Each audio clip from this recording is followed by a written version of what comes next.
Kako pomembna je psihoterapija za posameznika, za človeka, ki se sreča s težko diagnozo in ki poskuša zbrati vse moči za to, da bi jo čim uspešneje in čim bolj celovito premagal? Za nekoga, ki se srečuje z neko tako težko diagnozo, predvsem telesno, kot je na primer krvni rak,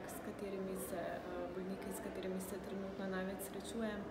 je seveda pomembno predvsem to, da poudarimo, da na človeka to vpliva z več vidikov. Ne samo, da prizadene njegovo telesno zdravje, vpliva tudi na njegov socialni vidik, družinski vidik, finančni vidik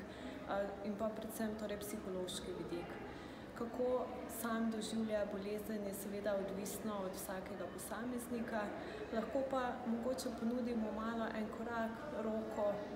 do te poti, da jo doseže nekako, da nudimo psihološko podporo, se je izkazalo kot nekaj zelo učinkovitega in nekaj, kar bolniki z tako težkimi diagnozami potrebujejo in si tega želijo tudi več.